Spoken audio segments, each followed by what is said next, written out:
But what most people don't know is that when someone dies in your house, it's up to you to clean up the mess. This is a subject that most people don't want to talk about until it is too late. When a loved one dies at home, sometimes it is unexpected. The first thing that comes to mind is how and who cleans up the person's living quarters after the body has been removed, whether it is a crime scene or an unexpected death. In your mind, you want to make that certain room disappear and bring order to chaos. Who do you contact? The funeral home, a friend, or a professional who will be discreet and thorough? A professional is there to help you move forward, restoring safety and hygiene to your personal home.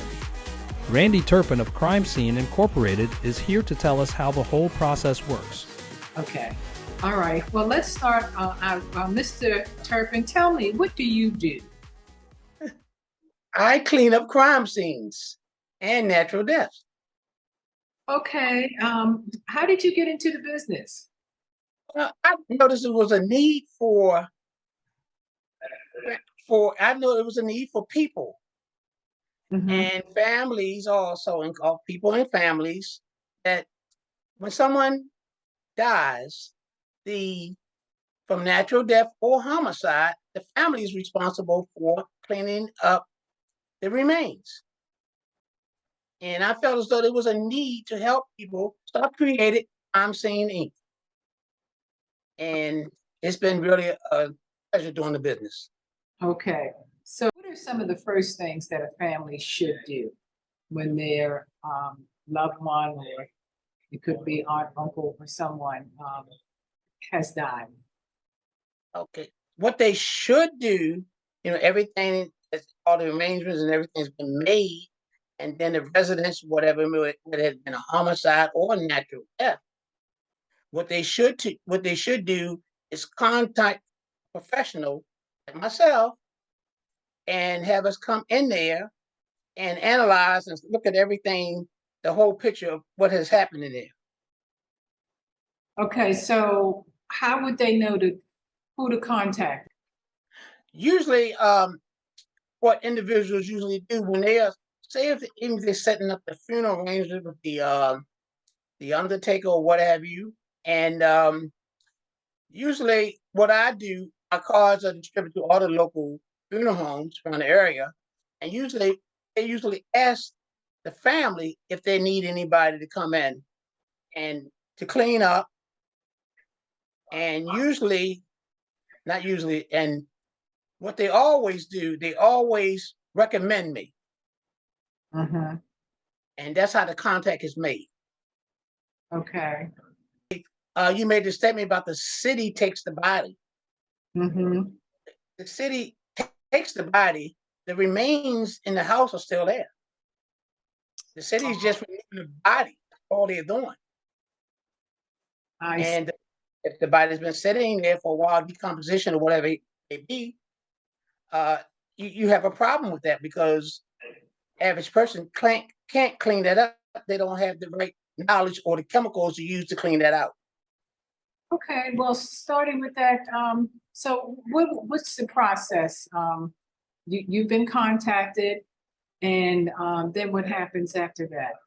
Okay, once I'm contacted, I go to the residence, whether it's a single home, apartment, or what have you, whatever it may be, and I analyze the situation. I look at it, and I take pictures. And once I look at everything, I have a contract drawn up for the family to sign.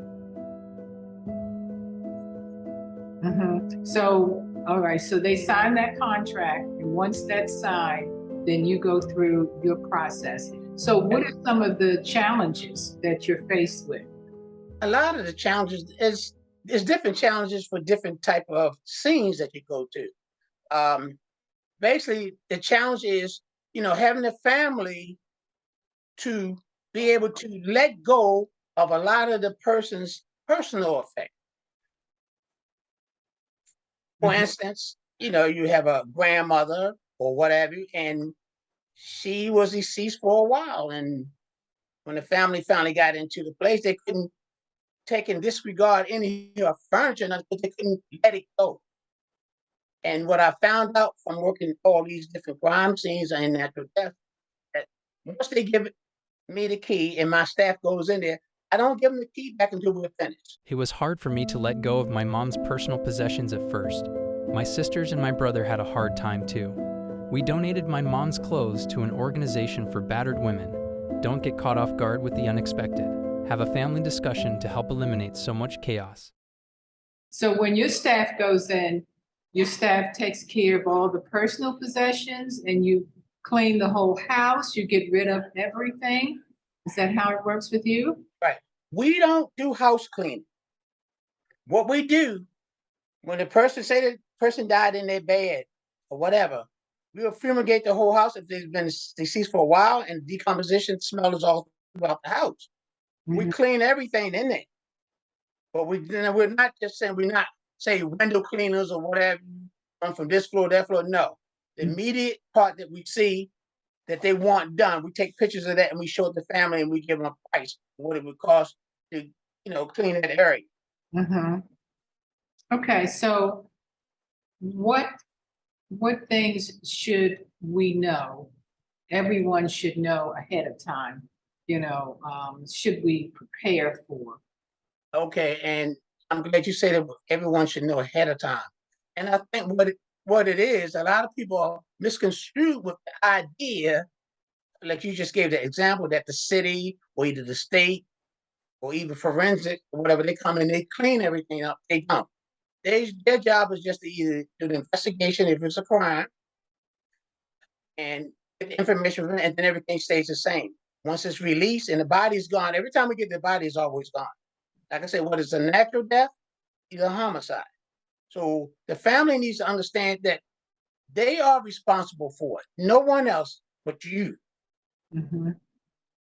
Okay, so, all right, so we have this situation, people should, in advance, I guess, make out their instructions on what to do if they pass away, or, um, what are some of the things that we need to be aware of? Because other than the movie that I saw with Samuel L. Jackson in it, cleaning up the crime scene, I didn't know that y'all even existed.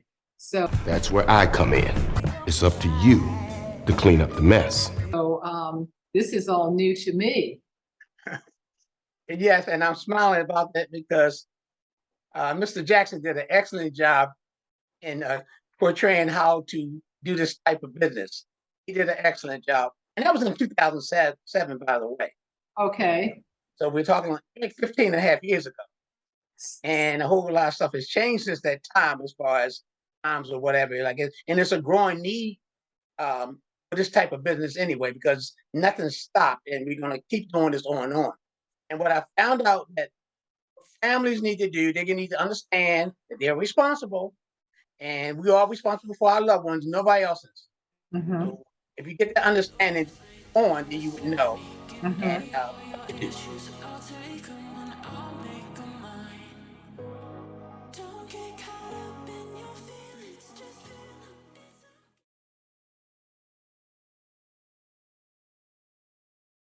I hope you found this show very interesting.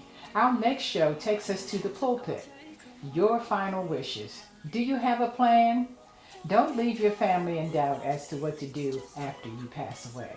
Mr. Carlton C. Douglas will explain to you what to do, and it won't cost you anything to get prepared. We all have that very special appointment. So, number one, I want you to subscribe to my YouTube channel. Number two, go to the KellyHillRossNetwork.com page. And right now we're streaming the best of Baltimore. And you can view any show that you may have missed. Number three, become a part of Kelly's News Reaction Team. Answer the question of the month, hit the record button, and record your reaction.